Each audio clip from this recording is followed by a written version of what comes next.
Kelly went into heat alone, terrified, aching, and abandoned by the one person who was supposed to protect him.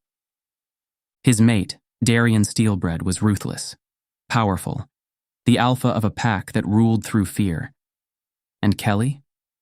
Just a bargaining chip, a possession, never truly loved. When Alec found him, gentle, kind, and everything Darian wasn't, Kelly was too far gone to resist.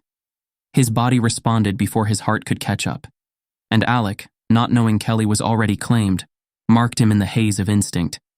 Now Kelly carries Alec's pup, and he's trapped, torn between a mate he fears and an alpha who gave him warmth when he needed it most, between a life dictated by duty and a bond that feels like fate. He never meant to fall for Alec, but in the silence where Darian's love should have been, Alec filled every broken part of him, opening. This is an audiobook recording of Claimed by My Enemy's Alpha, a MMM Werewolf Shifter, MPREG romance, written by J.K. Jones and narrated by Luke Wellis, Reagan Kyle, and Harrison Gale. It includes 1 Omega with 2 alphas. No part of this audiobook may be reproduced, distributed, or transmitted in any form without the prior written permission of the author. Any resemblance to actual persons, living or dead, is purely coincidental. If you'd like to hear more audiobooks, please like and subscribe. Thank you for respecting the hard work of the author, and we hope you enjoy this story. Chapter 1.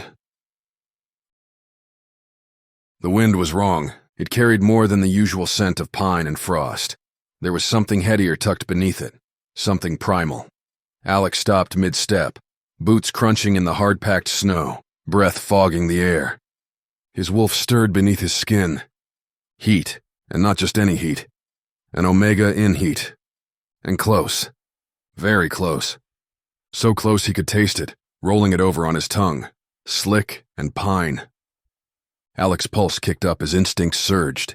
He clenched his jaw, scanning the dense tree line ahead. Stormfang borders were tight, protected. No one crossed without him knowing. So how the hell had an Omega gotten this far in without being spotted? He moved forward, stepped silent now. Controlled. A lifetime of being the pack's enforcer meant discipline ran deeper than instinct, usually. The scent intensified near a fallen oak. His lip curled before he even saw him.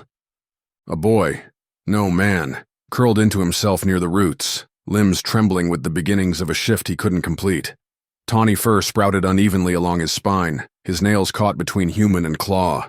His bare skin glistened with sweat, despite the bitter cold, and when he lifted his head, golden eyes met Alec's, with a startling blaze, fear and defiance. Mine. The words burst out of him, but as soon as he said them, he wanted to claw them back into his throat.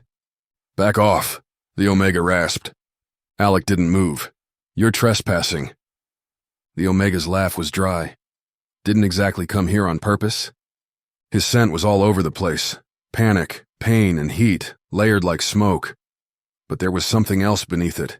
Something Alec recognized from the old days, when he still visited Ridgeback territory as a cub. He took a step forward. You're Ridgeback. Not anymore, the Omega muttered. What's your name? The Omega hesitated, eyes narrowing.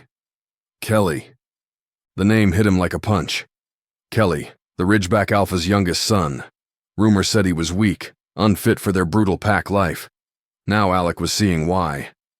You shouldn't be here, Alec growled. Especially not like this. Kelly tried to stand and failed, crumpling back with a grunt of pain. You gonna drag me back and collect your bounty? I should, Alec snapped, but you'd die before you made it a mile. Kelly looked up, breathing hard, eyes flickering. Then do something useful. Either help me or kill me. The wolf inside Alec howled in protest. He didn't like ultimatums, but leaving the Omega out here meant death, if not from exposure, then from the next patrol who wouldn't ask questions before drawing blood. Cursing under his breath, Alec stripped off his coat and threw it over Kelly's shivering frame. I'm taking you back to my cabin. Kelly blinked. Why? Alec didn't answer, because the scent of him had already branded itself into Alec's lungs, and that terrified him more than anything. The fire cracked like old bones in the hearth, flinging ribbons of amber light that danced along the claw-scored timbers. Alec moved like a man born of muscle and moonlight, his hands sure, even as the restless ghost of his wolf stalked the underside of his skin. Kelly lay curled on the couch, buried beneath a heavy quilt that Alec had pulled from his own bed. His damp hair stuck to his forehead, skin flushed, and the scent of his heat saturated the room like smoke. Sweet. Impossible to ignore. Alec stirred the herbal concoction in a chipped mug and brought it over. Drink this. Kelly squinted at him. You drugging me? If I wanted you unconscious, I'd have left you out in the snow. Alec handed him the mug. It'll take the edge off your heat, temporarily. Kelly eyed the brew, then took a cautious sip. He grimaced. Tastes like boiled ass. Not here to impress your taste buds, Alec muttered, leaning against the nearby table. He kept his distance, just enough not to give in to the pull. Kelly set the mug aside with a shiver. You don't have to babysit me. I'm not going to jump your bones. Could have fooled me, Alec said. Your scent's crawling under my skin. Kelly snorted softly, then groaned and curled tighter into himself. I didn't mean for this to happen. Your heat? This. Running, ending up here. I was supposed to make it to the river, neutral ground. But I shifted too soon. He turned his head toward the fire. Guess I'm not as strong as my father wanted. There it was, the crack in the armor. Alec studied him. You're his son. Don't sound so surprised. Bet I'm not the only disappointment in this room. Alec didn't respond. He looked away instead, jaw tight. He was going to sell me off, to some bastard. I just left my wedding night. Kelly's voice softened. Wedding night? Jesus, this guy was a piece of work. If he left his wedding night, that meant he fled his claiming ceremony too. Wow, that's intense. I didn't run, Kelly said quietly. I escaped. The fire crackled between them.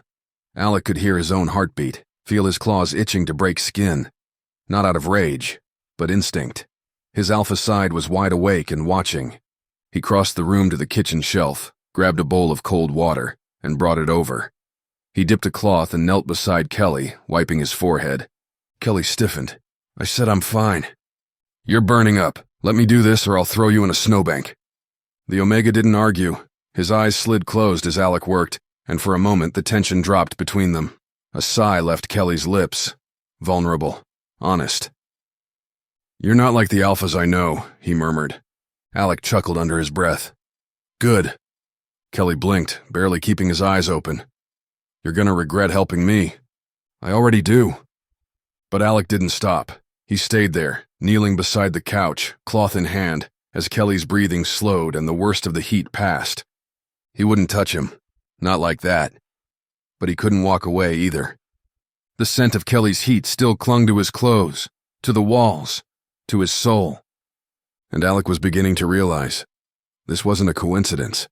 It was a bond forming, and it was only the beginning. The storm rolled in fast. Thunder cracked overhead, shaking the window panes. Rain beat against the roof like a war drum, drowning out the world beyond the cabin. Alec stood at the sink, his broad shoulders tense, watching the downpour through the glass. His thoughts churned as wildly as the wind outside. Behind him, Kelly let out a quiet groan. Alec turned. The Omega had kicked off the blanket in his fevered sleep, damp curls plastered to his temple, shirt clinging to his chest. His scent was heavier now, more desperate, more raw. It was agony. For an unmated alpha to be around an Omega in heat. Alec's fingers curled around the edge of the counter. He could feel the mate bond clawing at the edges of his soul. It wasn't fully formed, not yet, but the threads were pulling tight. One wrong move and instinct would take over. He couldn't let that happen. He crossed the cabin in 3 strides and threw the blanket back over Kelly. Don't, Kelly rasped, catching Alec's wrist. His touch was weak, but his eyes, those gold, pleading eyes, burned straight through him. Please, just don't leave. I wasn't going to, Alec hesitated. But I should. Why? Because you're in heat, because you're Ridgeback, because I don't trust you. Your kind plays games with hearts and treaties, and I've seen too many pretty lies wrapped in trembling lips and soft whimpers. Kelly's expression twisted, a flash of hurt flickering across his face. Then throw me out. You think I'm the kind of alpha? who takes advantage of a heat-sick Omega? I think, Kelly whispered, you're the kind of alpha who's afraid of what he wants. That did it. Alec tore his hand away like it burned. He stalked across the room, pacing in front of the fire, jaw clenched, fists tight at his sides. You don't know me. I know the way you look at me when you think I'm asleep, Kelly said softly. I know you could have claimed me in the woods and no one would have known, but you didn't. And I know that I want you to stay. A beat of silence. Then thunder crashed again, louder this time, and the lights blinked out with a pop. Darkness swallowed the cabin. Alec swore under his breath, lighting a single candle on the table. Its golden glow barely lit the room, but it was enough to show Kelly still trembling under the covers, eyes wide and vulnerable. He looked small, for the first time. Not a ridgeback, not an enemy, just a boy in pain. Alec exhaled and crossed the room. I'm not touching you, he warned. Not like that, but I'm not leaving you alone either. Kelly gave a tiny nod, his breath hitching. Alec slid into the bed beside him, fully clothed, body stiff with tension. Kelly didn't say a word, just shifted closer until his forehead pressed against Alec's chest, one hand curling into his shirt. The alpha in Alec snarled to life, but he forced it down, one breath at a time. They lay like that for what felt like hours. Kelly's heat pressed against him like a living thing, but Alec didn't move. Didn't let himself fall. I didn't think anyone would ever be gentle with me. That cracked something in Alec's chest. He turned his head, rested his chin lightly on the crown of Kelly's hair, and spoke the truth before he could stop himself. You deserve gentle, Kelly. Outside, the storm raged on, but inside the cabin, a fragile kind of peace began to settle, warm, real, and far more dangerous than either of them realized. The next morning, Alec had barely stepped out of the tree line when the scent hit him, fresh blood, sharp and metallic, curling through the air like smoke from a battlefield. It stopped him cold.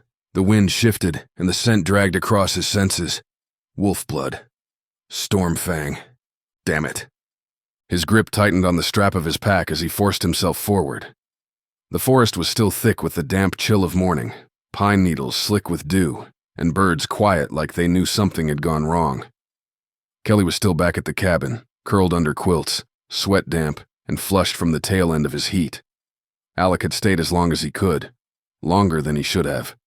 But if he didn't return soon, his absence would raise questions. And Stormfang didn't ask questions kindly. Even now, the taste of ridgeback lingered on his skin. Not a mark, not a bond, but something close, dangerous, addictive, forbidden. Stormfang and ridgeback had been locked in blood feud for over a century. The old treaties had collapsed when ridgeback wolves raided a Stormfang outpost during a winter famine. What began as border skirmishes escalated into full-blown warfare. There were stories, old and wild, of ridgeback alphas seducing Stormfang omegas during parley, of ridgeback heat blood poisoning wells, of sacred duels interrupted by hidden archers. Every tale ended the same: betrayal, loss, rage. Stormfang had survived by clinging to its structure, its laws, its hierarchy. Alphas earned their place through strength. Loyalty was carved into the skin, and traitors were dealt with swiftly. And here Alec was, sneaking away to warm blankets and stolen moments with a ridgeback omega. An omega whose scent still clung to his clothes like honey and fire. He crested the ridge, just beyond the northern patrol point, and froze. Blood painted the snow in wild strokes. Claw marks gouged into bark. A tuft of gray fur snagged on a branch, fluttering like a flag. Stormfang wolves had bled here. Something had gone very, very wrong. And Alec wasn't sure if he was walking into a rescue mission or a reckoning. He broke into a run. Stormfang wolves ringed the training field like a noose made of muscle and mistrust. Cray, one of the outer patrol alphas, stood with his sleeve hanging in ribbons, a slash of blood painting his temple like war paint.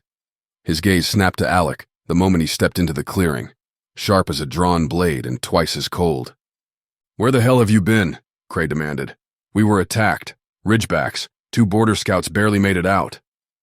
Cray was tall and broad-shouldered, with rough brown hair cut short and a scar that pulled at the corner of his mouth, like he was always half sneering. His eyes were a dull gray, unreadable, and his jaw looked like it had been carved from stone. Everything about him said soldier, hard, tired, and dangerous. Alec's gut twisted. They breached our line? Didn't even hide their scent, Cray growled. It was a message. Alec felt the bottom drop out of his chest. Kelly, anyone die? Not yet, but they're escalating, and we're down one enforcer. You. I was dealing with something, Alec said evenly. Cray narrowed his eyes. Something more important than protecting your pack? Alec didn't answer. The pack house doors slammed open behind him, and Beta Mara strode out, her silver eyes like ice. Alec, with me, now. He followed her inside without a word, heart pounding harder with every step. The Beta led him to her office and shut the door behind them. She turned, arms crossed. There's an unmarked Omega scent on you. Alec said nothing. Mara stepped closer. You know how sensitive I am to mating pheromones, Alec. You reek of him. So unless you plan on lying to my face... He's not a threat, Alec interrupted. He's in heat. He crossed into our land alone, unarmed, sick. I brought him to my cabin. Mara's eyes flashed. You brought a Ridgeback Omega into the heart of our territory? Are you insane? I didn't have a choice. You always have a choice. Alec's fists clenched at his sides. His father was selling him off like livestock. He ran. He nearly died out there. And what happens when his pack comes for him? Mara demanded. What happens when they find out our enforcer has gone soft for a pretty little heat-drunk Omega? Alec bared his teeth. Watch your freaking mouth. Mara's smile grew. Oh yeah? Or what? Are you gonna fight me for his claim? It's not like that. No, then why is your bond forming? Her words were knives. Don't play dumb with me. I can feel it, Alec. That thread is stretching between you and him, and if you let it snap into place... I know what it means, Alec cut in, but I'm not claiming him. Mara stared at him, hard and long. Then her voice softened, not with sympathy, but strategy. You've always done what's right for the pack. Don't stop now. We'll keep him quiet, hide him until the heat passes. But after that, she looked him dead in the eye. He goes back, or he disappears. Alec's stomach twisted. The idea of sending Kelly back to the Ridgebacks, to his father, was unthinkable. But the alternative? Treason. Understood, Alec said through gritted teeth. Good. Mara turned back to the window. Because if you can't let him go, someone else will do it for you. Outside, the pack moved like wolves preparing for war. Inside, Alec felt something unraveling. The storm had passed, but the cabin was still like it held silence after a slammed door. When Alec opened the door, Kelly was already there, standing near the doorway, his arms crossed tight over his chest. His scent had shifted, no longer burning with fever or twisted with desperation. Now it was cool, controlled, but laced with unease. I heard you. Alec stilled mid-step. His gaze snapped to him. You followed me? I wasn't asleep. When you came back. When you told your beta I'd be sent back or... disappear. Alec's jaw tensed. You shouldn't have left the cabin. I wasn't trying to follow you, Kelly said. I was trying to reach the river. Neutral ground. Somewhere Darien couldn't find me. Darien was a rabid alpha. Alec had the pleasure of meeting him once and hated every second of it. The man spoke of Omegas like property, stripped of voice, bred until broken. He bragged about locking them in heat dens, forcing submission through pain. Alec never forgot the screams behind his smug smile. Alec's eyes narrowed, suspicion rising. So how did you end up behind me, creeping through the trees like a scout? Kelly stepped forward, tension coiled in every movement. Because I caught your scent. And I had to know. Was I safer with the enemy? Or still a prisoner wrapped in another collar? You think I'd harm you? Alec growled. Stormfang doesn't breed cowards. Or traitors. No. But you spoke about me like I was a mistake, Kelly said. Like I was just a problem to make disappear. He was a problem, and Alec desperately needed him to disappear. If another alpha had found you in that state, they wouldn't have been so merciful. You were dripping with heat. You wouldn't have stood a chance. I know, Kelly replied bitterly. That's the part you don't seem to get. I ran to survive. Silence stretched between them. Alec had seen abuse before, rescued Omegas bruised and broken from cruel packs, but nothing compared to Ridgeback. Their cruelty was systematic, calculated. Heat suppressants laced with sedatives, punishments for speaking out, forced bonds. The worst part? The way the Omegas stopped hoping.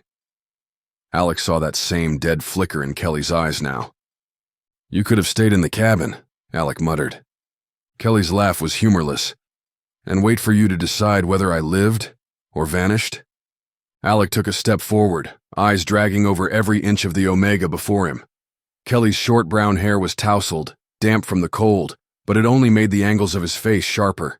Those piercing yellow eyes, wild, defiant, held a fire that gripped Alec by the throat. His full lips, bitten from stress or nerves, parted slightly as he breathed, and the scent of him, earthy, clean, maddening, wrapped around Alec like a noose. It took everything in him not to shove the door closed, pin Kelly to the wall, and sink into the heat that called to him like a promise he wasn't meant to keep.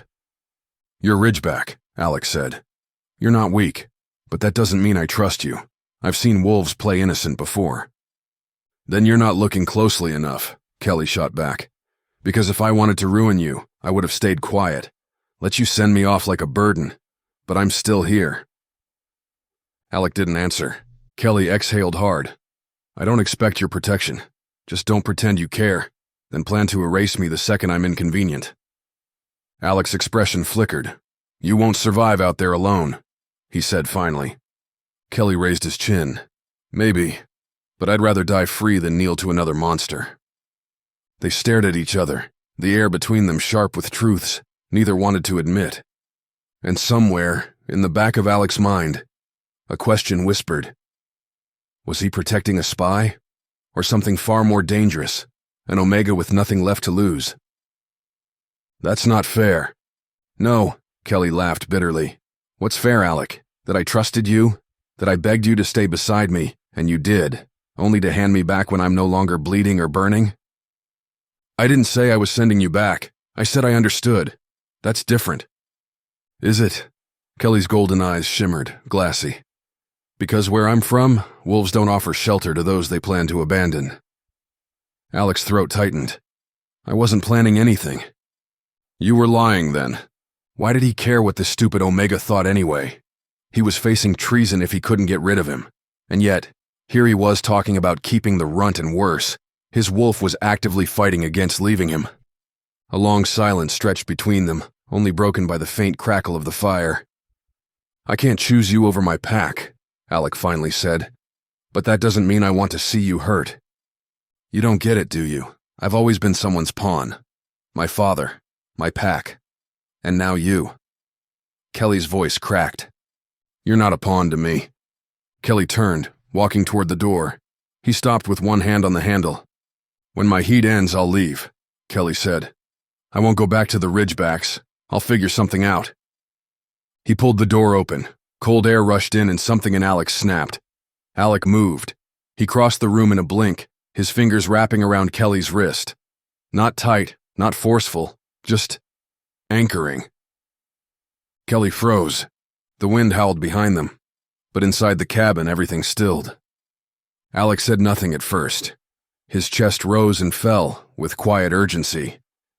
He didn't know why he needed Kelly to stay. Couldn't explain it. It wasn't instinct. It wasn't heat. It was something else. Something that had been quietly building since that first look in the snow. He lowered his head, pressing his forehead to Kelly's. A breath. A pause. A weightless moment where nothing moved but their hearts. Kelly didn't pull away. Their skin touched, barely, but it was enough to strip away the walls between them. No heat-fueled bond, no command. Just them. Alec's voice, when it came, was hoarse. "Stay." Kelly's breath hitched. Neither of them moved, suspended in the hush between want and fear. And then, softer than snow, Kelly whispered back, "Okay." Chapter 2. The door creaked shut behind Kelly, the bitter wind outside sealing them in. The cabin felt smaller with Alec so close, his heat, his strength, a constant reminder of everything Kelly was running from. Kelly's breath came in quick gasps, his body still trembling from the aftershocks of his heat. The scent of pine and smoke clung to the air, thick with Alec's presence, steady, unyielding. "Stay," Alec said again. It wasn't quite a plea or a command, something heavier, something honest. Kelly's fingers tightened on the doorknob. He wanted to run, to keep himself from falling into something he couldn't escape. But the mate bond thrummed through him, steady and insistent. "I won't be a burden," Kelly whispered. "I'll leave when my heat's over. I'm not going back to the Ridgebacks." Alec didn't reply at first. He just stepped closer, fingers brushing Kelly's wrist, a spark igniting something fragile between them.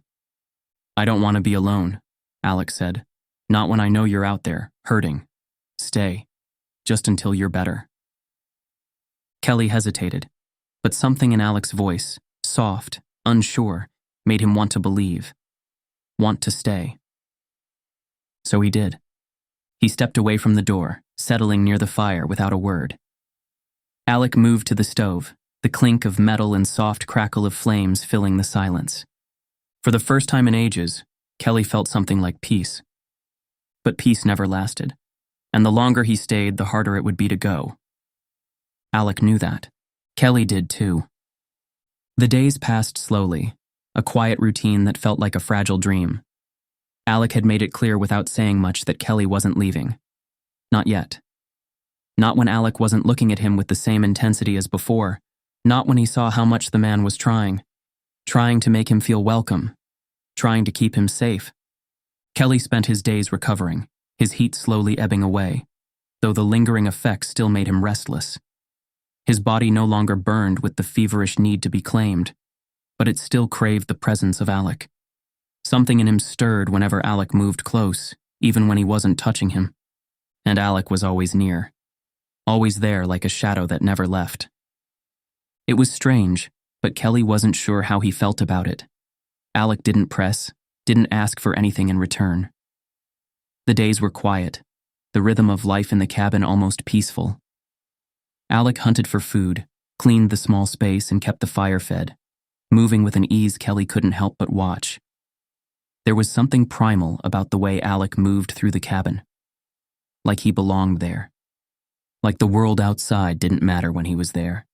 They didn't talk much at first. Kelly didn't feel like he could, didn't want to burden Alec with his past. And Alec didn't ask.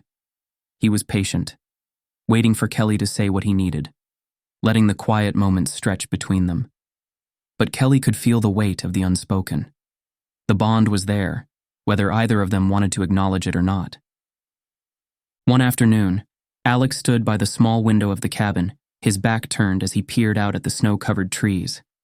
Kelly sat on the bed, absently picking at a loose thread on his shirt, watching Alec with an unfamiliar curiosity.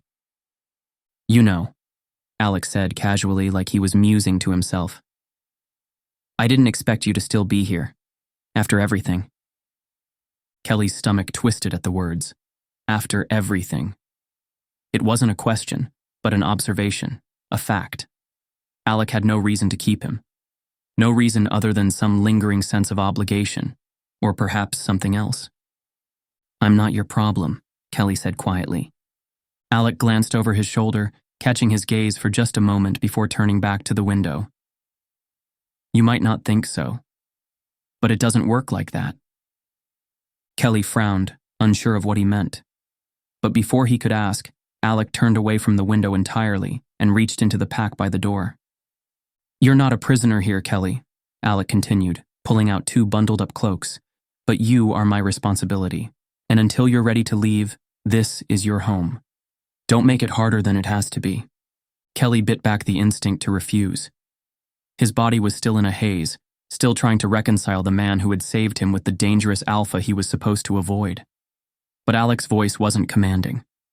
It wasn't the usual alpha tone that demanded obedience. It was softer, gentler. Alec handed Kelly one of the cloaks, and Kelly took it, his fingers brushing Alec's for the briefest second. The air between them was charged with the small touch, and for a moment, Kelly was afraid to breathe, afraid to acknowledge the growing tension in his chest. "Let's go hunting," Alec suggested, his tone light, as if the conversation they had just shared had never happened. "If you're up for it." Kelly nodded, feeling something fluttering deep in his chest. It was an invitation, not for anything more, but an invitation into Alec's world. Into the world Kelly had escaped into, unknowingly, the moment Alec had pulled him from the snow. The moon hung like a low whisper above the treetops, bathing the forest in pale silver. Kelly shifted, fur rippling, paws digging into the soft undergrowth. The world looked different from down here, sharper, more alive. Every scent, every crack of twig, every heartbeat pulsed against his senses. Alec's wolf moved ahead, large and dark, almost black in the moonlight. Muscles rippled under thick fur as he turned his head and barked once. He was stunning. Come on. Kelly didn't need more than that. He launched forward, chasing after him, paws kicking up leaves, tongue lolling as laughter, wolf laughter, bubbled from his throat. Alec darted through the trees like a shadow, but Kelly kept up, weaving through narrow gaps and ducking branches. It wasn't a hunt, not yet. It was a game. A dance. They took turns leading, looping around each other, nipping at flanks and heels, tails brushing. Kelly leapt over a fallen log and spun back, tail flicking across Alec's snout. He saw Alec's eyes narrow, a glint of something sharper than amusement flashing through the green. That's when Kelly made the mistake. He turned his back. The sound behind him changed. More weight in the paws, deeper growl in the throat. Kelly skidded to a halt, panting, head jerking over his shoulder. Alec was already charging him, fangs flashing, a blur of dark fur and raw want. Kelly's heart slammed into his ribs. He should have run, but gods, he didn't want to. He wanted this. The need pulsed through him hot and brutal, the ache twisting in his gut, in his loins. He felt slick gathering, heat curling up his spine. This wasn't just instinct. This was years of denial ripping loose like chains from his skin. What would Alec say if he knew? That this was Kelly's first real heat in years? That Darian had locked him in a den and drugged him until he was a ghost of himself? That all this, the chase, the danger, the alpha behind him, was what he'd dreamed about when he was alone. That he wanted the knot, needed it. Alec's weight slammed into him from behind. Kelly let out a sharp bark, going down hard, the wind knocked from his lungs. Teeth grazed his nape, just enough, and a deep, growling snarl vibrated against his spine. Alec's front legs bracketed him, holding him down. Kelly's tail lifted without thought, inviting, desperate. Please, please, please. Alec froze, just for a second. The growl faded, the heat shifted, and then Alec reared back, stepping away. He didn't mount, didn't knot. He held himself back, barely. Kelly rolled onto his side, dazed, eyes wide. Alec shifted first, the crack of bones and flesh replacing fur under moonlight. He stood there, human again, broad chest rising and falling in heavy pants. He stared up at the moon like it might offer control, or maybe forgiveness. Kelly followed, shifting too, breath hot, sweat gleaming on his brow, lips parted. The heat hadn't left him. It pulsed in him like a second heart. Their eyes met across the space between them, bare, shaking, wanting. Neither of them looked away. Neither of them could. The days stretched out in a lazy rhythm. They began to fall into an easy routine. Alec would leave to hunt for food, and Kelly would stay behind, either trying to keep busy or just to watch Alec. One evening after a successful hunt, Alec threw a couple of large game pieces on the fire and sat back, grinning at Kelly. You know, this might actually be the most peaceful I've been in, well, ever, he said with mockery as he wiped his hands on his pants. Peaceful? You're a freaking alpha, Alec. Aren't you supposed to be fighting something by now? Yeah, that's what they always expect, but I'm actually the second best.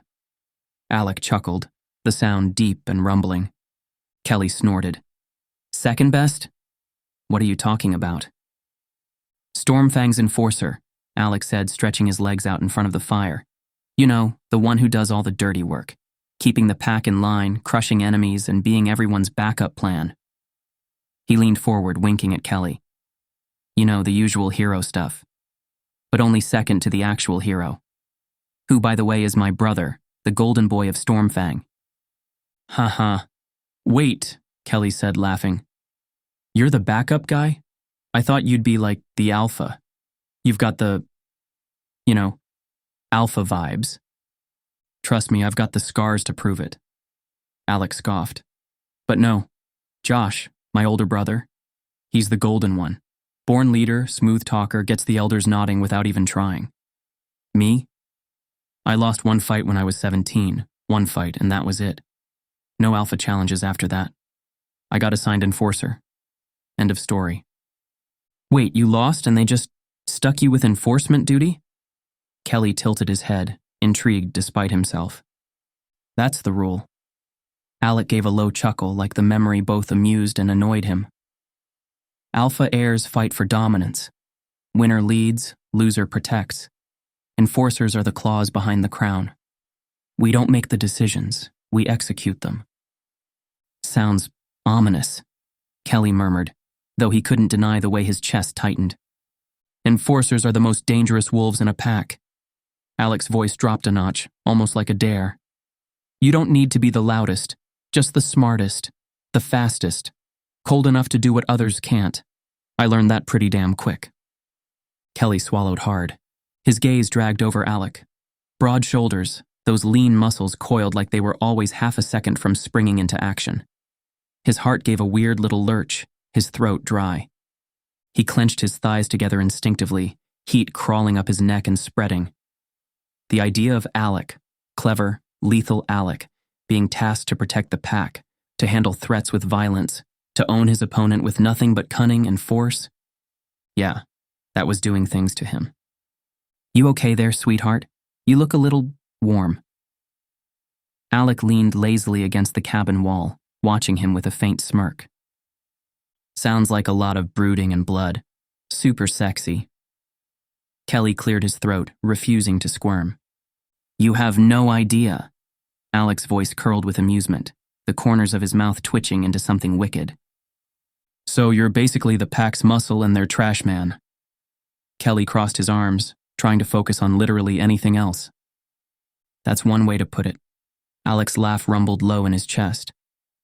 Well, now I feel safer, slightly turned on but mostly safe. Kelly muttered, half under his breath. Only slightly?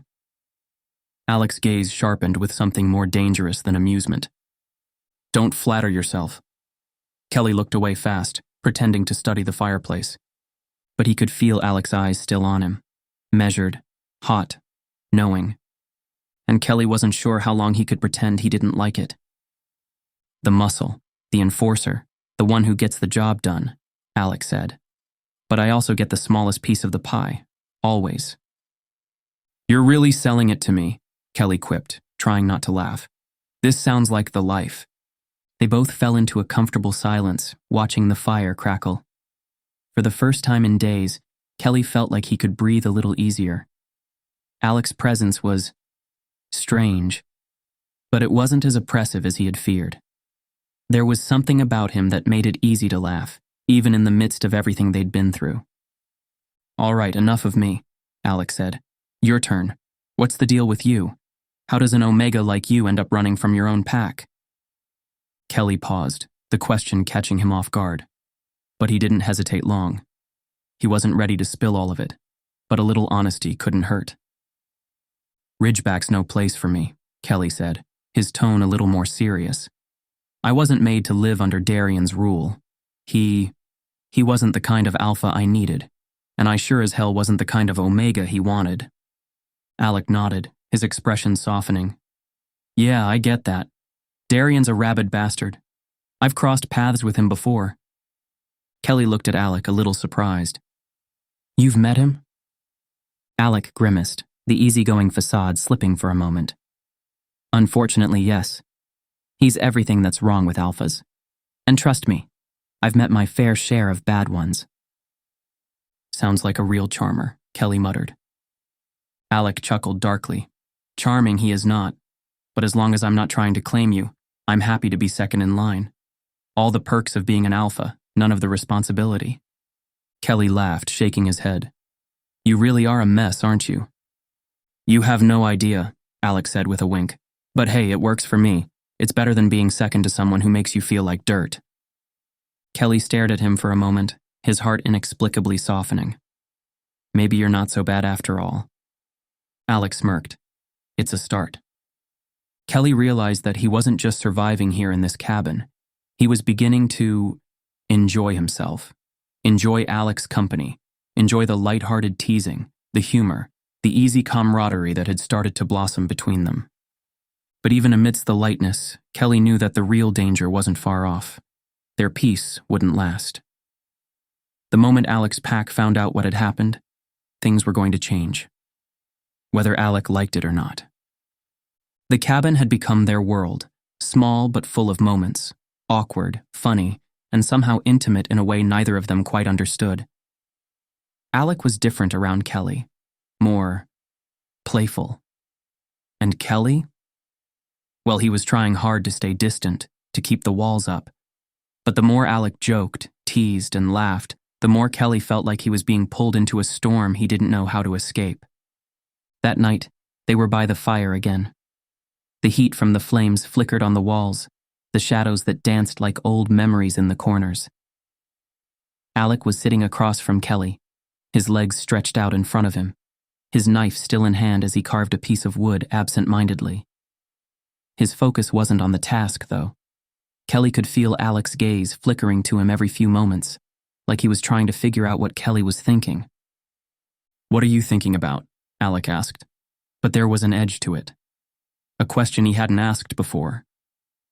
Kelly didn't look up from the fire, but he knew Alec was waiting for a response. He always did. He wanted to know the real reason he found Kelly in the snow in his heat, why he didn't remember what happened before, why he felt drawn to seek out Darian, even though he hated him. Even Kelly couldn't explain it. Nothing, Kelly lied. Alec chuckled softly, the sound so genuine it made Kelly's chest tighten. Right, sure, you've got that look on your face. Kelly rolled his eyes, but the heat in his chest didn't fade. What look? The I'm trying to pretend I'm not hiding something look. Alex smirked, clearly enjoying himself. He wasn't going to let this slide. Kelly couldn't help but snort.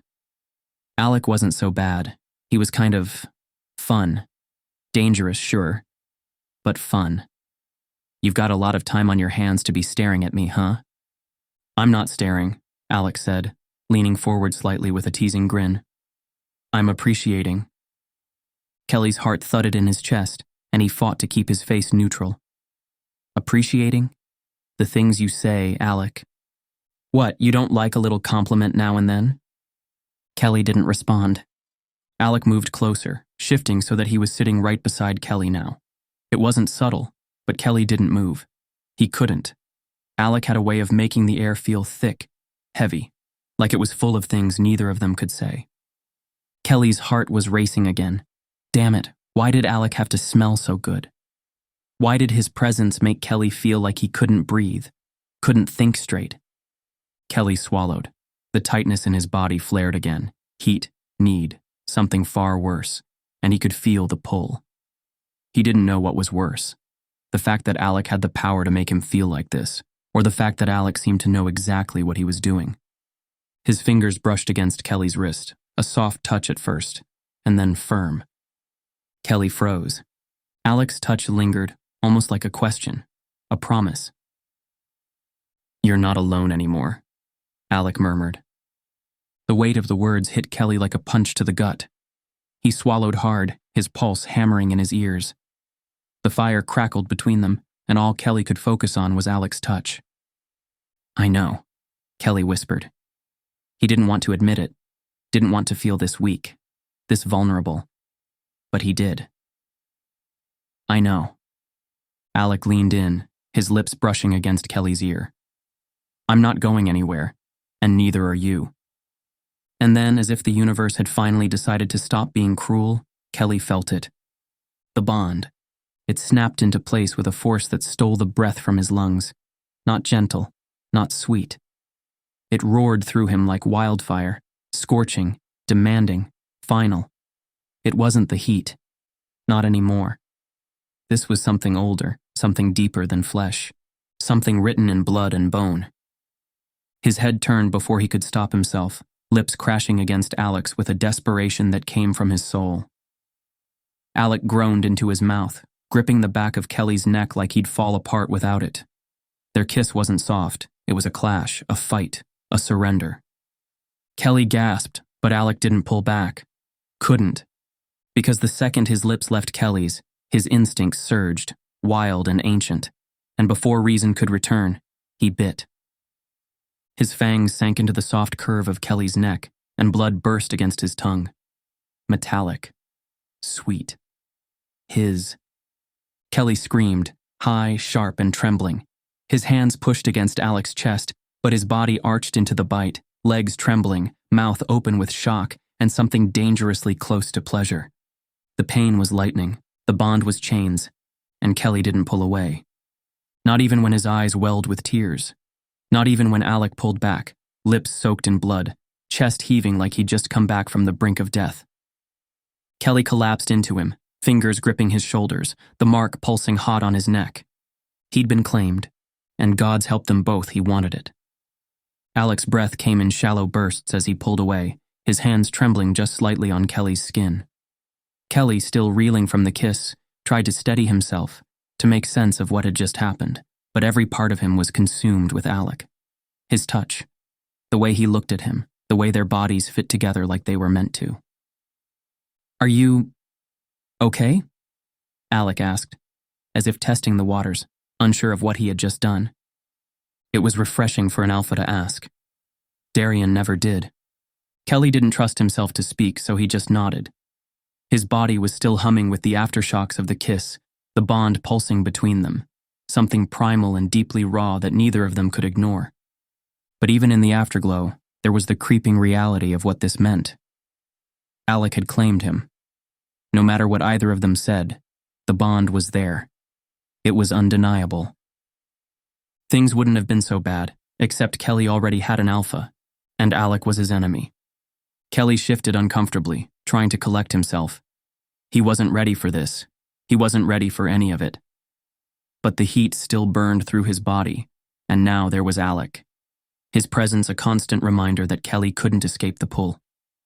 He wanted Alec to erase everything, his past with Darian and his future. "I shouldn't have done that," Alec murmured, almost to himself. But Kelly heard it, and it made his stomach twist. He was confused, his own feelings too tangled to sort through right now. "You shouldn't have kissed me?" Kelly asked, unable to keep the edge out of his voice. He wasn't sure if he was angry or scared or just lost. Alec's jaw clenched, and his gaze flickered away for a moment. But when his eyes met Kelly's again, they were full of something intense. "No, I shouldn't have waited so long." Kelly blinked, taken aback. "What? You're not some omega to claim for sport, Kelly." Alec's hand reaching for Kelly's, his fingers wrapping around his wrist. "You're mine, and I've never been good at sharing." The words hit Kelly like a wave. They were simple, raw, but they felt like a promise. Kelly tried to pull back, his chest tight. "You don't know what this means. You don't know what you've gotten yourself into." "I think I know exactly what I've gotten myself into. You don't belong to Ridgeback anymore. You're mine now, whether you like it or not." "You really think I'm going to just stay here with you, after everything I've been through? After what they'll do to me when they find out?" Alec's eyes softened as he brushed his fingers along Kelly's cheek. "You're safe now," he said. "I don't care what happens. You're not going back to Ridgeback." "You don't know what you're saying. This could tear our packs apart." "I'm not afraid of my pack," Alec said, "and I'm not afraid of you." Kelly didn't know how to respond, how to fight a bond that had already wrapped around his heart like a vice. He'd tried so hard to escape this life, and now here it was, staring him in the face. Alec leaned in, forehead resting against Kelly's. "Stay. No more excuses. I need you." Kelly's pulse jumped, the bond humming between them like a live wire. His voice cracked. Okay. But if this all goes to hell, I'm blaming you. Alec chuckled, lips brushing his ear. Fair enough. They were in too deep, but for the first time in years, Kelly didn't feel alone. And that terrified him more than anything. The fire crackled softly. Alec had his arms around Kelly, their bodies tangled in the warmth of their bond. For a moment, it felt perfect. Too perfect. Then silence. Not just peace. A stillness that gnawed at Kelly's instincts. No wind, no sounds from the pack. Just an eerie, unnatural hush. Alec went rigid. Kelly's breath hitched, and then the door burst open. Alec was on his feet in minutes, ready to shift and fight, but stopped when he saw who was at the door. A woman stepped inside, her crooked smile razor sharp, another looming behind her like a wall of muscle. Alec didn't flinch, but Kelly felt the tension spike like a snapped wire. Well, the woman drawled, eyes raking over them. Did you really think we wouldn't find out? Mara, Clay, Alec clipped. Good of you to join us. What the hell's gotten into you? Clay began, but Mara shot him a look and he shut up. You've made a mistake, Clay said. You think Ridgeback's just going to let this go? Kelly couldn't move, couldn't breathe. Treason, Mara hissed. That's what this is. Alec stepped forward. He's mine. You won't touch him. Clay's eyes narrowed. When the pack hears about this, you're done.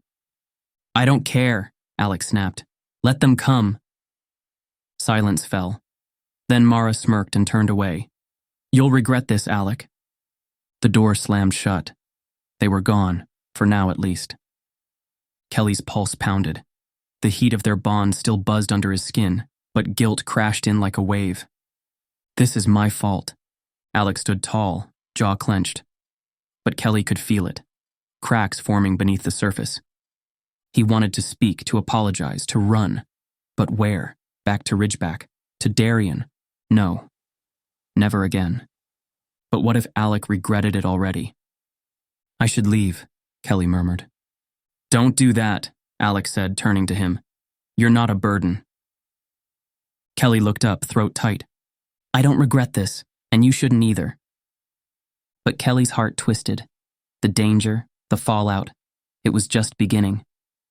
And deep down, a voice whispered, what if I'm not worth it? Chapter 3. The first light hadn't yet broken the tree line. The forest slept, blanketed in hush, but Kelly was awake, fully, achingly awake. He stood by the window, wrapped in one of Alec's worn shirts, the fabric still carrying his scent. Pine and snow, safety and warmth. God, he didn't want to leave. Alec lay sprawled on the bed behind him, dark hair tousled, breath slow and steady. The sheets were tangled at his hips, exposing a line of bare skin along his waist. Kelly swallowed, chest tight. He should have left hours ago. But he hadn't, couldn't, until now. The bond still tugged at his ribs like a silken thread, not fully formed but not broken either. A fragile connection pulsing between them, aching with unfinished meaning. The moment Kelly laid eyes on Alec, the mate bond struck like lightning, hot and undeniable. It hummed beneath his skin, rewiring every instinct. His heart knew before his mind did. Alec was his. And now, standing here, the truth pulsed between them. Ridgeback was no longer home. Alec was. Kelly turned away from the window and moved quietly. He folded the shirt Alec had given him, placed it gently on the table. His own clothes, damp, patched, marked with Ridgeback symbols, hung on the chair. He hated them, hated what they meant. But they were all he had left of home, if he could even call that place home anymore. He picked up the pencil beside Alec's well-worn journal and scribbled on the edge of a map folded on the table. Thank you. Forget me. No name, no promises, no weakness. He couldn't risk it. Couldn't risk Alec following him into the storm of Ridgeback politics, into the mouth of his father's fury. Alec had a pack to protect. Kelly wasn't worth that cost. He stepped into his boots, his muscles protesting every move. The cold kissed his skin the moment he opened the door, but he didn't look back. didn't dare. Because if he saw Alec again, if Alec stirred, if he whispered his name, Kelly might stay. And if he stayed, he wouldn't survive the breaking when the world tore them apart. So Kelly did what he'd done his entire life. He left before anyone could make the choice for him. By the time Kelly reached the Ridgeback border, his legs were shaking. The wind had long since clawed through his clothes. His scent, despite his best attempts to bury it with pine and river water, still held the subtle, humiliating imprint of another alpha. Of Alec. He paused at the tree line, looking out at the land he once called home. The familiar jagged cliffs, the stone ridges that gave the pack its name, loomed like teeth in a snarling mouth. He felt them before he saw them. 4 enforcers moved in with military, their dark uniforms blending with the shadows. Their eyes glowed faintly in the encroaching dusk, cold, cruel, unblinking. One of them let out a low whistle. "Look what we've got here." Kelly didn't resist when they grabbed him, wrenching his arms behind his back. Their hands were rough, their claws half-shifted, digging into his skin. "Don't fight," one sneered. "Alpha Gideon was hoping you'd crawl back eventually." "I didn't crawl," Kelly muttered, teeth clenched. A fist slammed into his stomach. He doubled over, breath gone, knees hitting the frozen earth. "Didn't say you could talk, traitor." They dragged him through the trees like an animal, not even bothering to scent match him. They knew who he was, knew what he'd done. No Omega in the Ridgeback pack had ever run before. Certainly not the son of the Alpha. When they reached the outer stronghold, everything was quieter than he remembered. The courtyard was empty. No greetings, no welcome. Just cold stone and colder eyes. They threw him to the floor in front of the packhouse steps. He coughed, blood smearing the snow beneath him. Then, he felt him. That presence. That weight in the air like iron and wildfire. Alpha Gideon stepped out from the shadows, silver-streaked hair and clean, his tailored coat spotless. Not a speck of snow clung to him, as if even the storm feared to touch him. He was calm. Too calm. "You reek of another pack."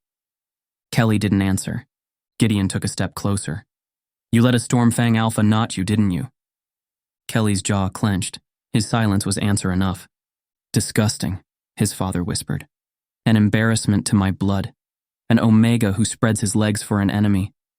"I didn't choose to be born into your blood," Kelly snarled, eyes flashing. There was a flicker of something in Gideon's expression. Amusement. Approval. It sickened Kelly. "You'll regret coming back," Gideon said softly. "But you'll learn, as all things in this pack do, what it means to obey." He turned to the guards. "Lock him up, strip him, burn anything he brought back with him. I want no trace of Stormfang stink on my land." As Kelly was dragged away by 2 enforcers, he caught his father's final words. "And when his mate returns for him, we'll bury him in front of the boy's eyes." Kelly's head throbbed as he was dragged through the narrow passageways beneath the packhouse, the walls thick with old blood and secrets. His father's orders still rang in his ears, the icy command to lock him away, to strip him of any dignity left. He was nothing but an Omega to be tamed, broken, and used. The air down here smelled stale, like old leather, damp earth, and sweat, but it was better than the cold, sterile silence of his father's quarters. They threw him into the cell with little ceremony, the sound of metal clanging as the door slammed shut. His limbs ached, bruises already forming from the rough treatment. His pride, however, was the real casualty. He had failed, and now there would be consequences. He sank to his knees, the cold stone floor biting into his skin. He didn't care anymore. Not about the pack. Not about his father. Not even about Alec, who had been the one bright spot in this hellhole of a life. But just as Kelly's shoulders slumped in defeat, he heard it. Footsteps. Heavy, relentless. "You look like crap, Kelly." Kelly's blood ran cold, and he snapped his head up to face the doorway. There, standing with a cruel grin spread across his face, was Darian, the bastard who was supposed to be his mate, the one who had never once shown him any ounce of kindness, respect, or care. The one his father had promised would keep him in line. Darian's scent, bitter with the tang of sweat and blood, hit Kelly's senses like a slap. Every instinct in him screamed to run, to escape, but there was nowhere to go. Not here. Not now. Darien was a walking curse wrapped in perfection. Every inch of him screamed power. Slick black hair, wolf's grin, body tailored in sin. He was the kind of alpha you shouldn't want, which made me want him more. Darien stepped into the cell, locking eyes with Kelly. His grin widened. Did you think you could just run away, little Omega? That your alpha's shaft would somehow protect you? Kelly tried to push himself upright, his body trembling in both pain and anger. I'm not yours, he spat. I never was. Darien laughed, a low, humorless sound. Funny, you sure acted like you were. You didn't seem to mind when I claimed you in front of the whole pack. You marked me, Kelly corrected. You didn't claim me. You never will. That set Darien's eyes alight with malice. He stepped forward, grabbing Kelly's chin with a brutal grip and yanking his head up. You think you can deny it? You think you can leave me?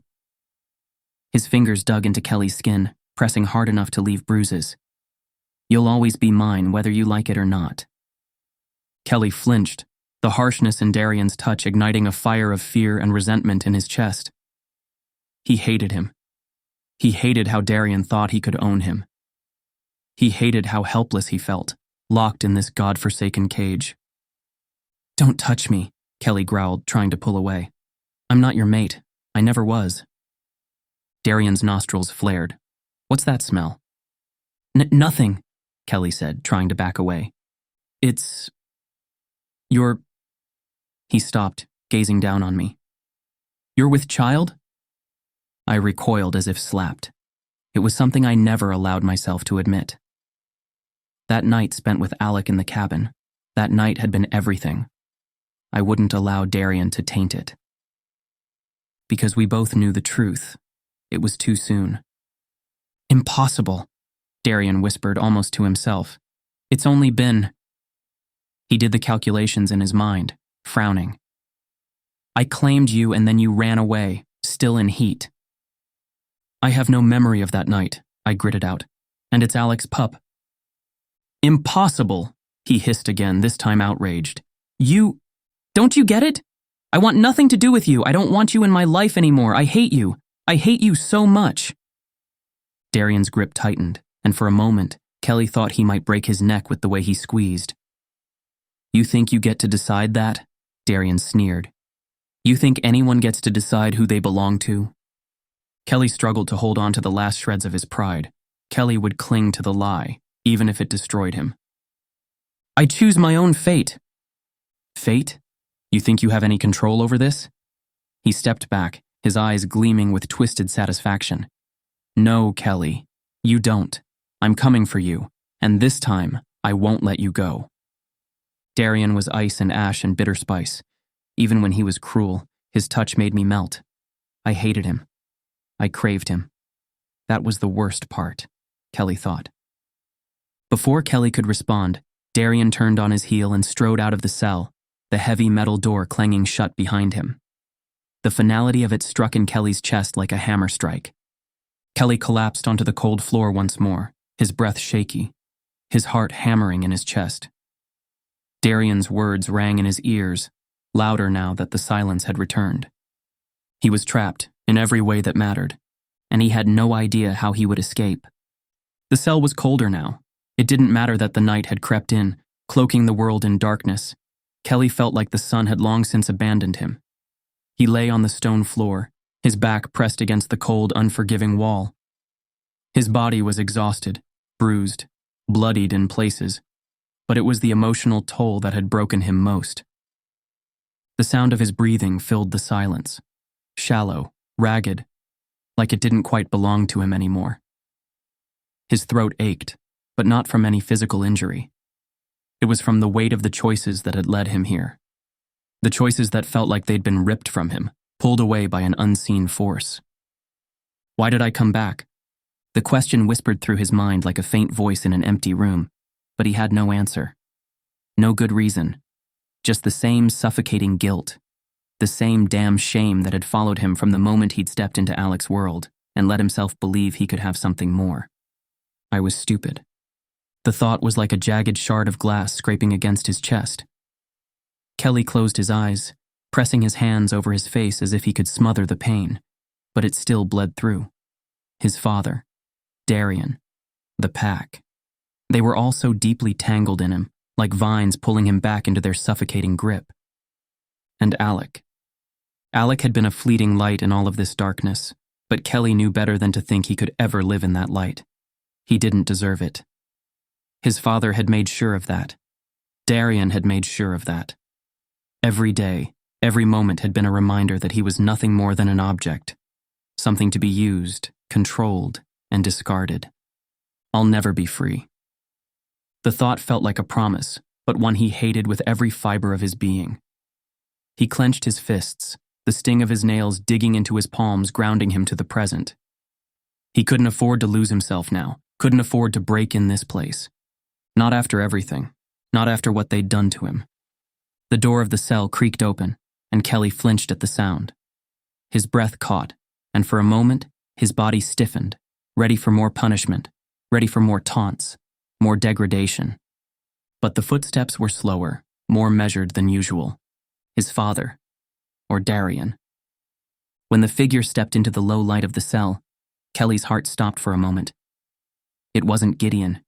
It wasn't Darian. It was his mother.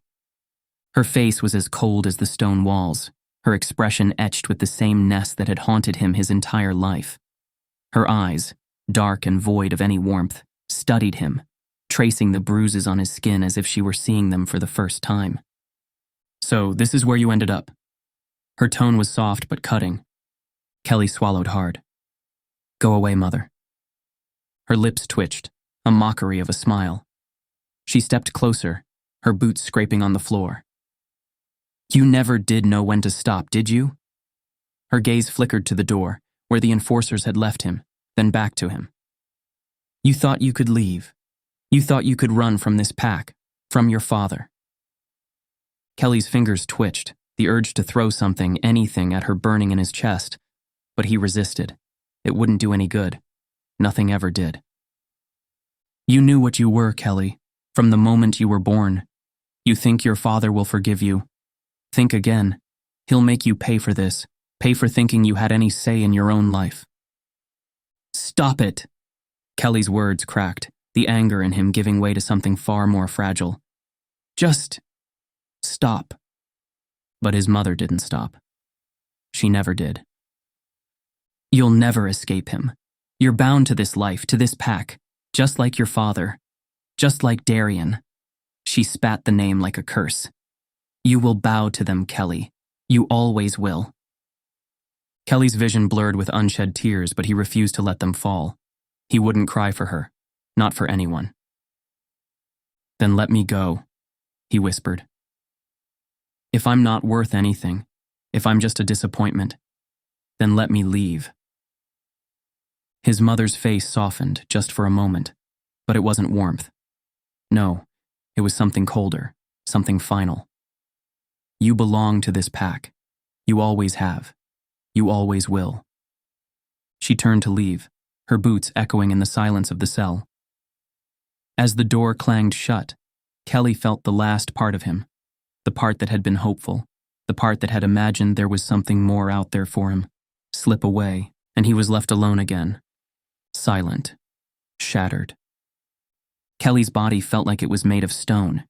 He couldn't move, couldn't think, couldn't feel anything but the suffocating weight of his own existence. The harsh, cold air of the cell pressed against him, seeping into his bones as he sat against the wall. His mind was a blur of anger, pain, and regret, but there was no clear thought, no path forward, no path back. "I can't keep doing this." He had tried to fight it, tried to fight them, his father, Darian, his whole pack. He had run once, hadn't he? He had tried to escape, to find something different, something better. But in the end, it always came back to this. The same walls, the same chains, the same hollow, empty promises of freedom that always turned out to be lies. A soft shuffle of footsteps outside the door brought Kelly's attention back to the present.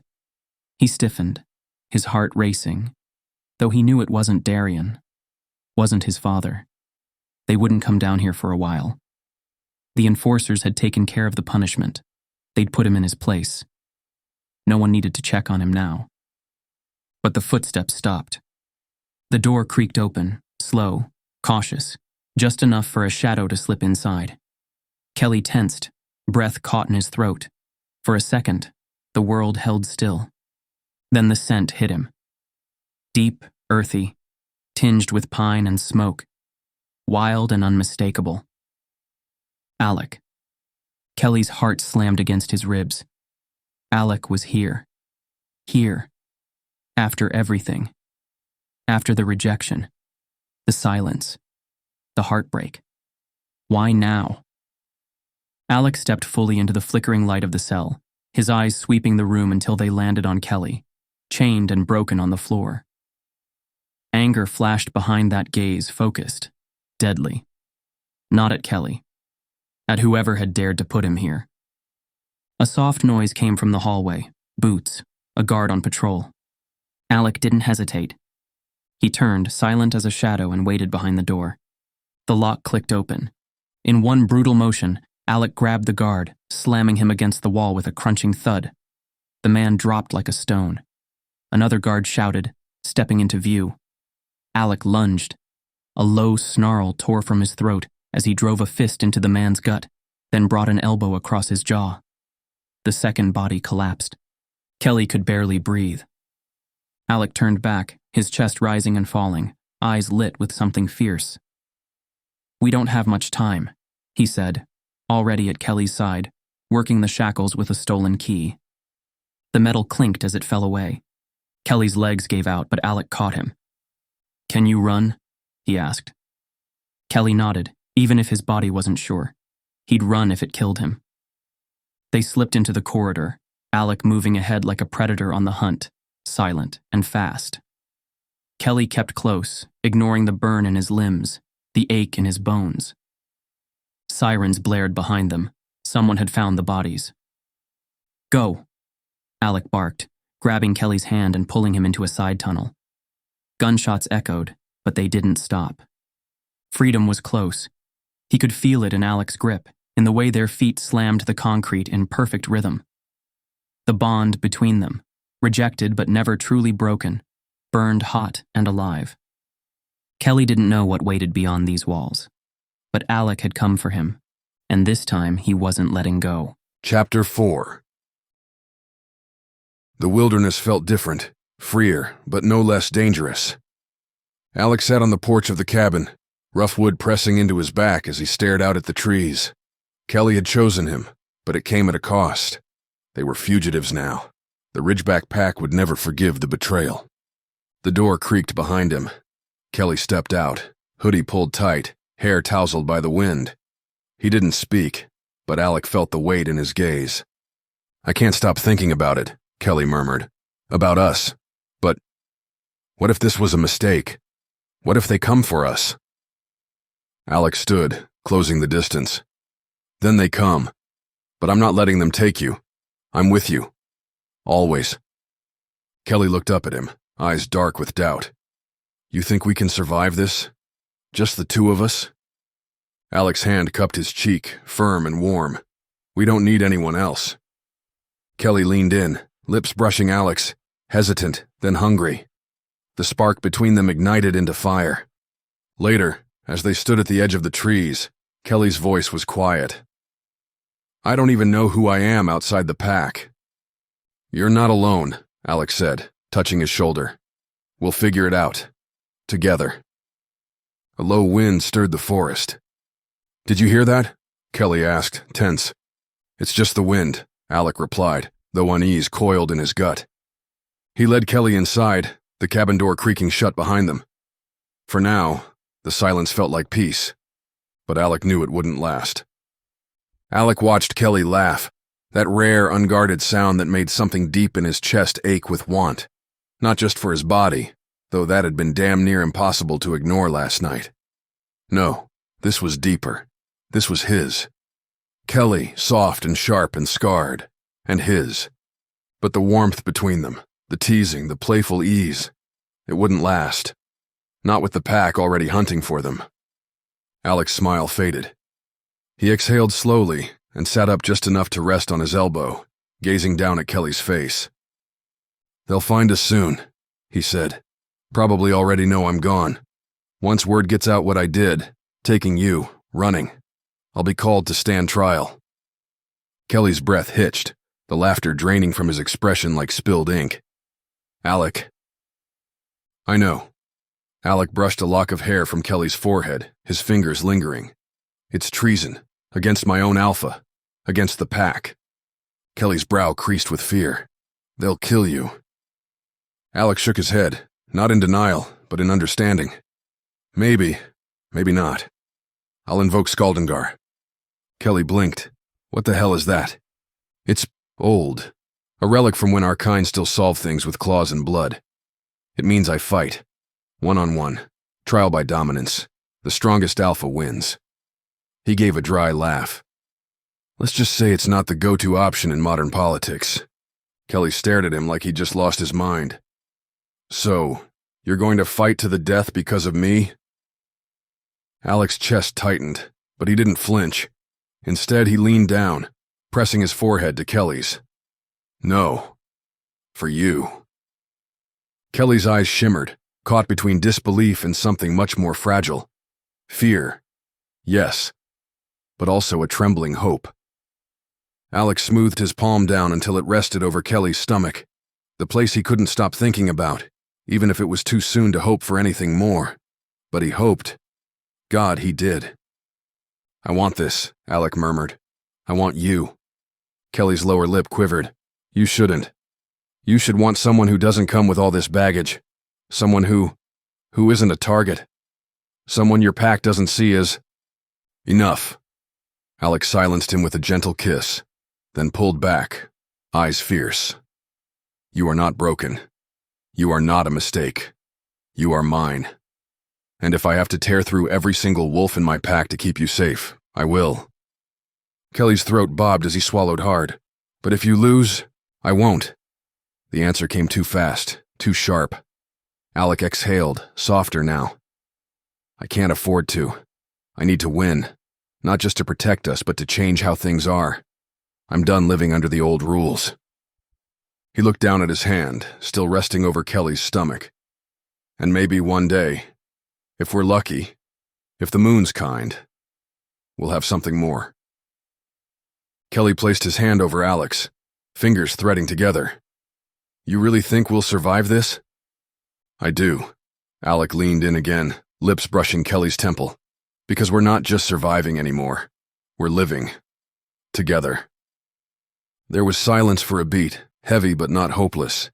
And then Kelly muttered, "You better survive, because if you leave me to raise a baby alone in a half-burned cabin, I'll find your ghost and kick your ass." Alec grinned, pressing a kiss to the tip of Kelly's nose. "Fair enough. Just make sure you remember where I left my shoes." "Under the bed with your dignity." They both laughed, and it wasn't quite light. It never could be, not fully, but it was real, and that was enough for now.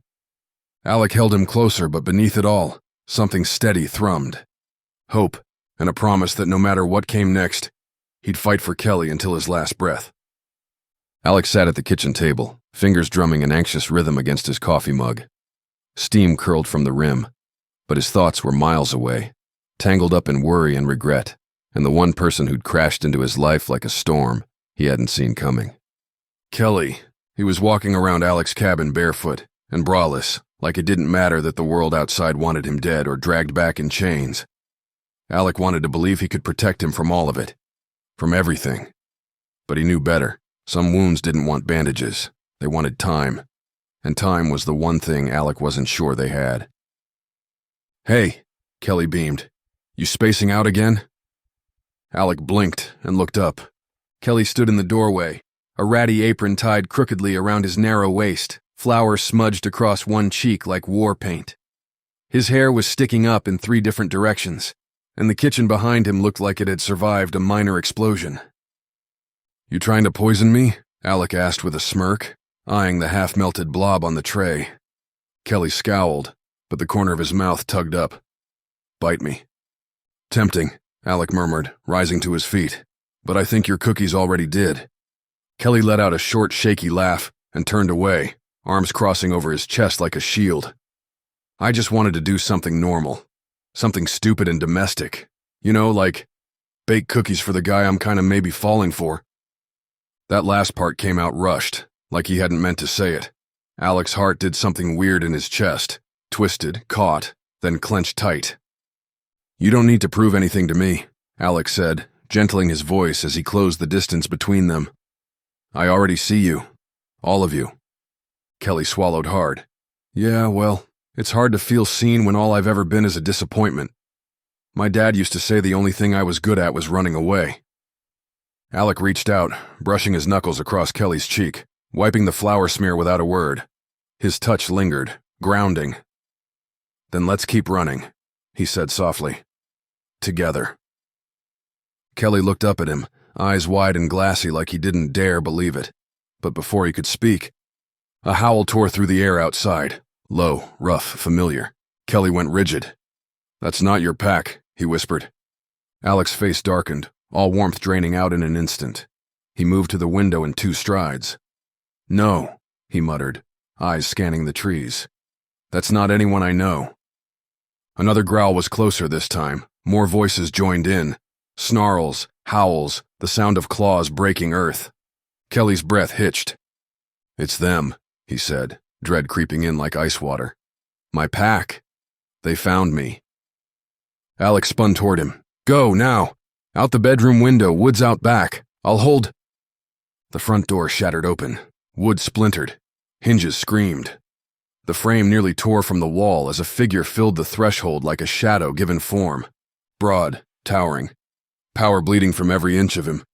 The scent hit first, like smoke and old blood. Then Kelly's body locked up, spine straightening like it had been yanked by a leash.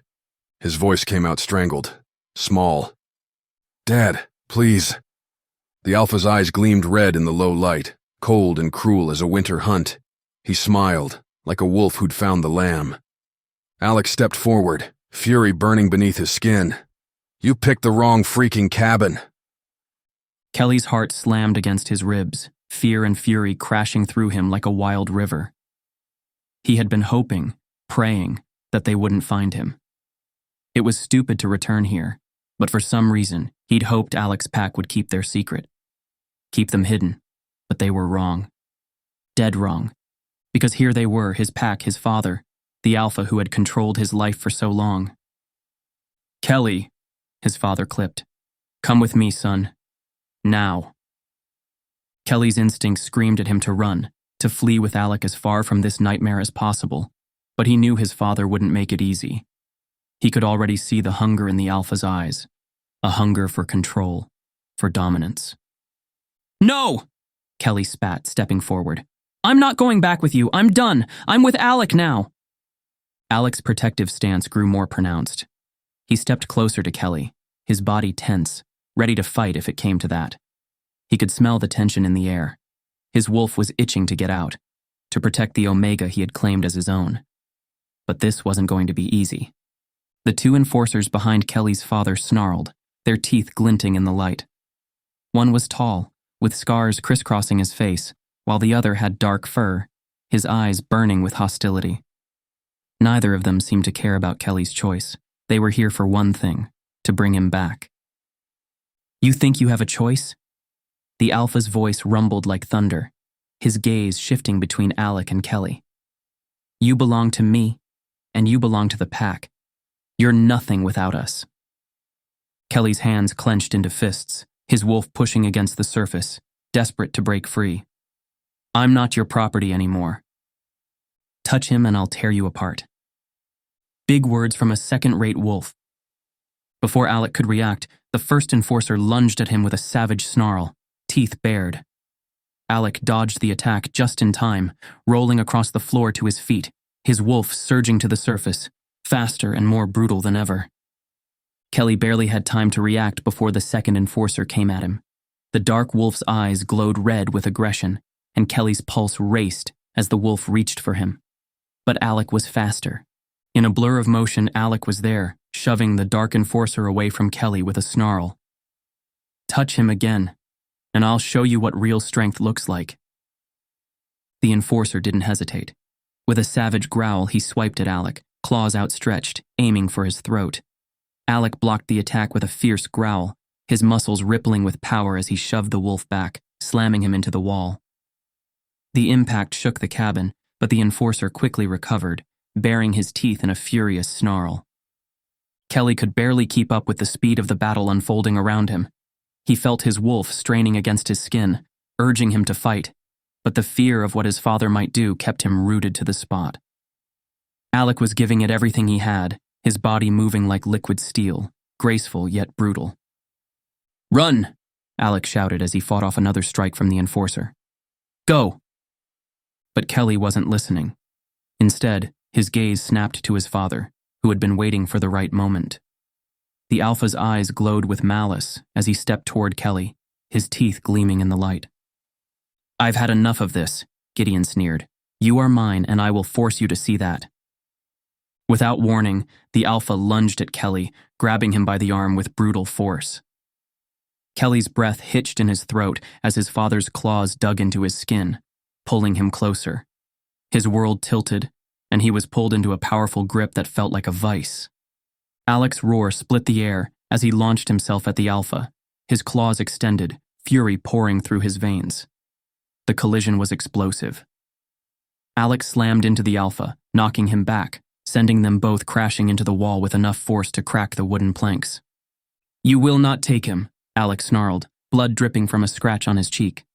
The alpha stumbled but recovered quickly, his eyes narrowing as he faced Alec. "You think you can stop me? I will break you."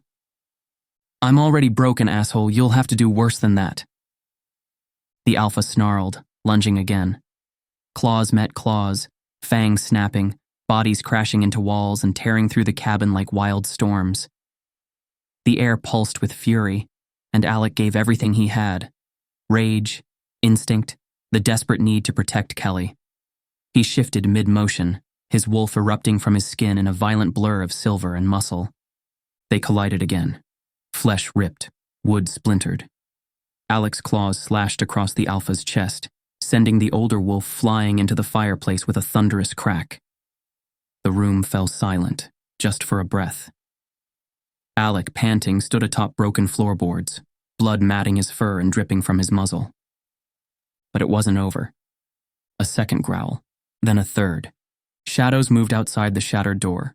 More wolves emerged from the darkness, snarling, eyes glowing with pack loyalty and bloodlust. Alec turned too late. A heaviness slammed into his back. Darian, larger, meaner, smiling with twisted satisfaction. Alec hit the floor with a grunt that snapped from his lungs. Darian didn't give him a chance to recover. His claws sank deep into Alec's side, ripping down, shredding skin from muscle. Alec howled in pain, blood spraying across the floorboards. "Alpha Boy thought he could take us all on?" Darian sneered, grinding his palm into Alec's exposed flesh. "Stop!" Kelly's scream tore through the fight, raw and helpless.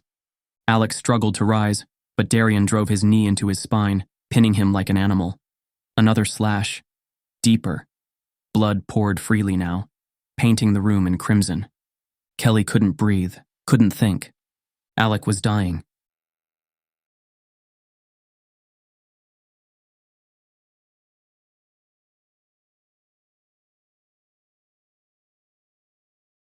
Before he could lose him, before that nightmare became real, Kelly moved. Legs shaking, he stepped forward, past the blood, past the shattered door, past the wreckage of what they had built, and he dropped to his knees before Darian.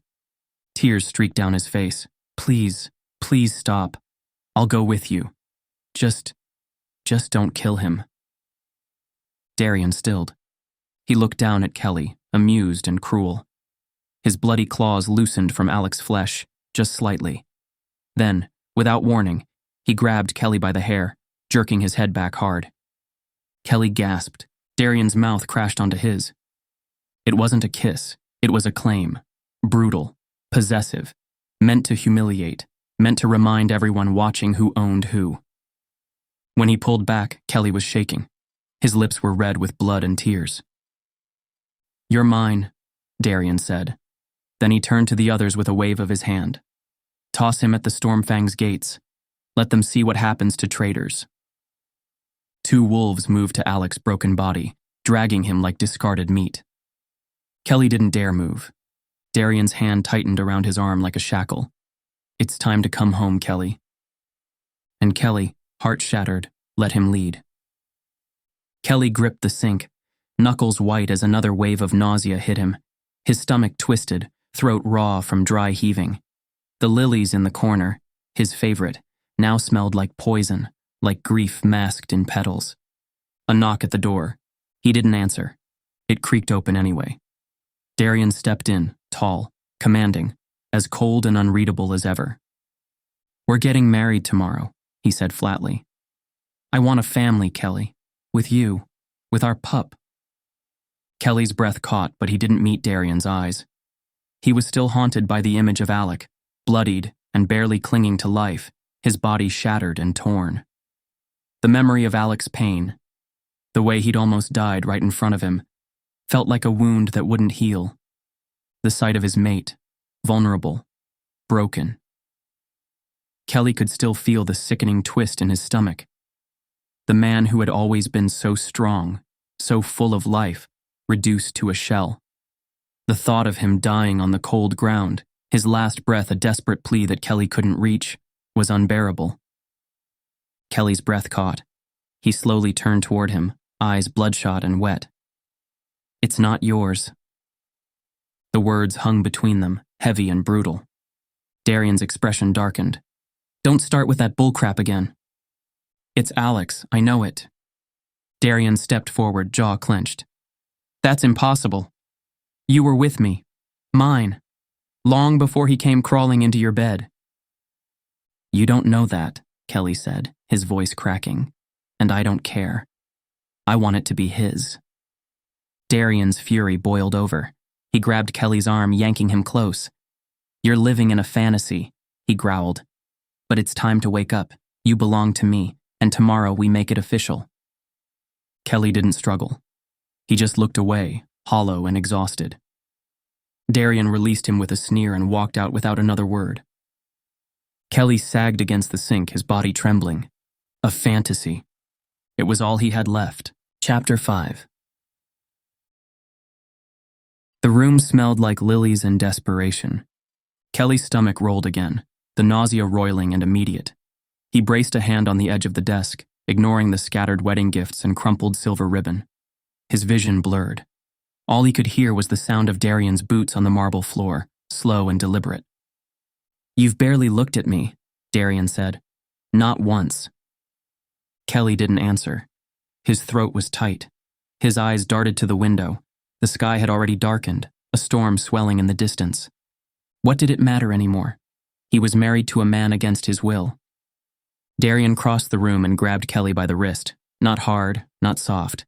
Somewhere in between, somewhere confused. "I gave you everything," he whispered, face inches from Kelly's.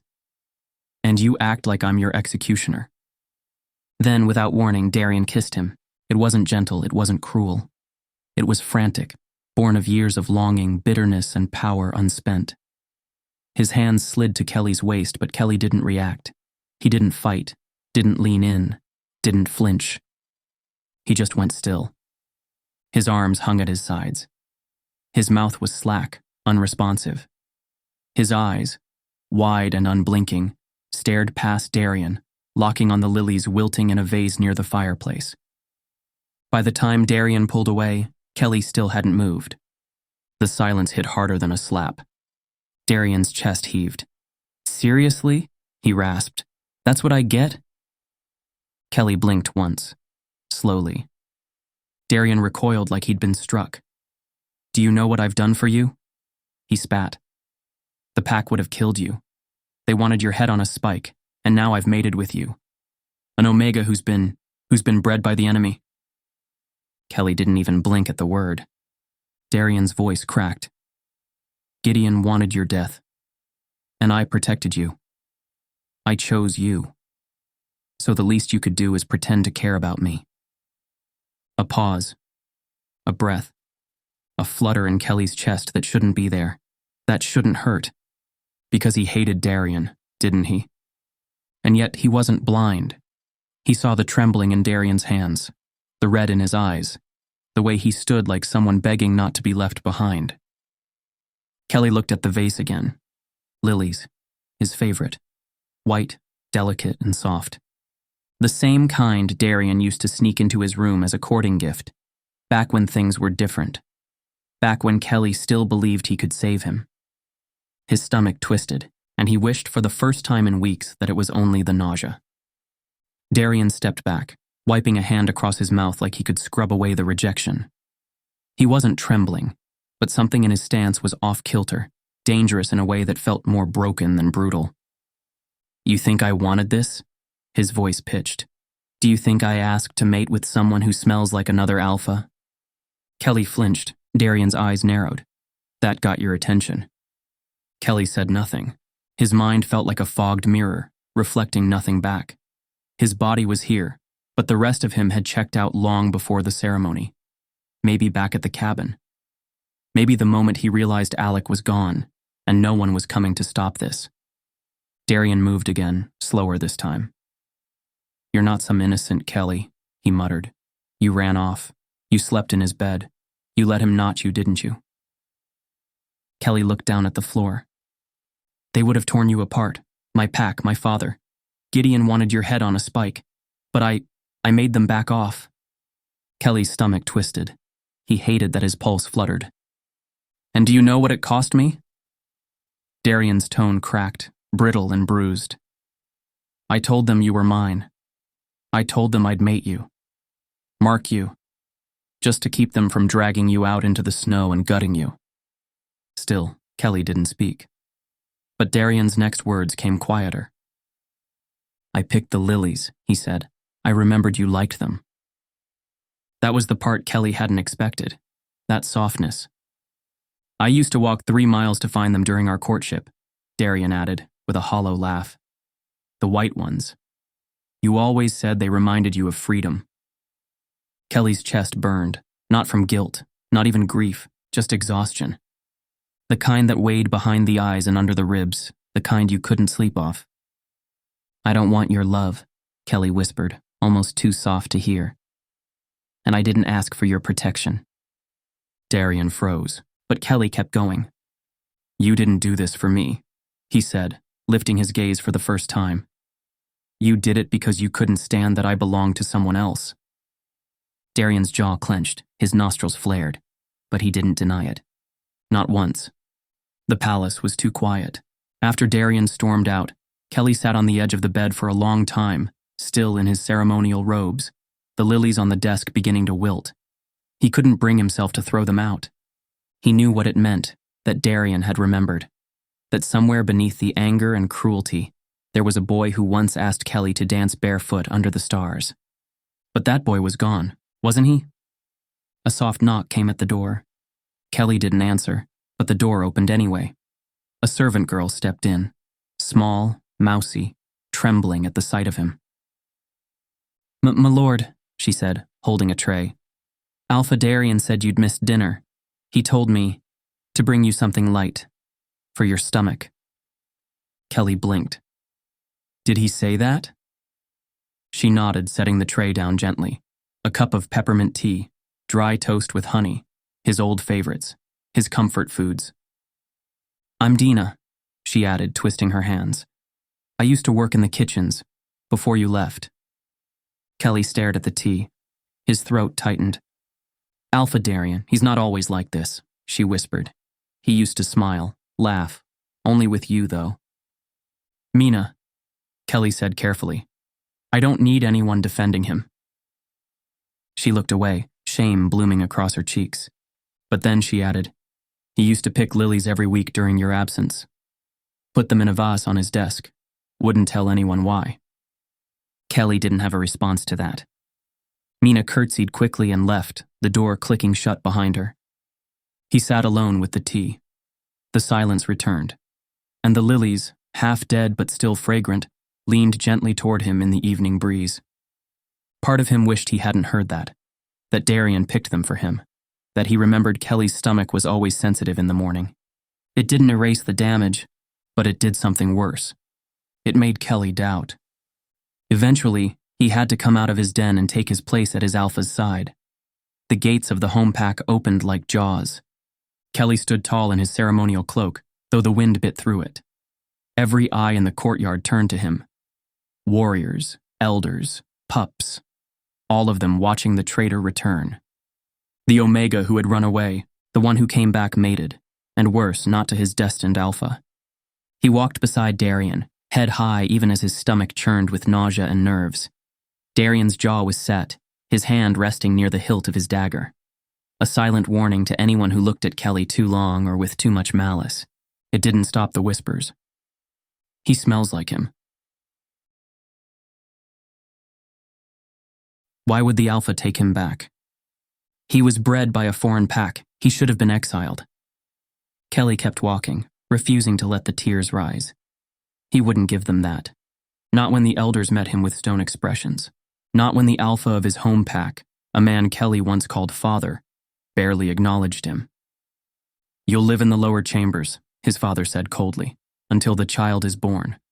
After that, your future will be decided." Kelly said nothing. Darien stepped forward. "He's my mate. You will treat him with respect." His father laughed. Respect. He lost that when he spread his legs for the enemy. That one stung. Darien growled low, his body trembling beside Kelly. For a moment, Kelly thought there'd be blood. Thought Darien would lunge, teeth bared, violence crackling in the air. But he didn't. He just turned to Kelly and said, "Go inside. I'll handle this." Kelly's feet moved on their own, heart pounding. He didn't know if it was fear or shame or something far worse. Relief. Because even now, after everything, Darien still stood between him and the pack, still protected him. Even when Kelly didn't want it. Even when Kelly didn't ask.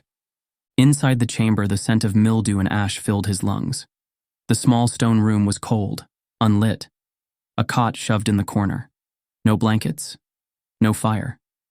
He sank onto the mattress and curled around the nausea, hand instinctively resting on his stomach.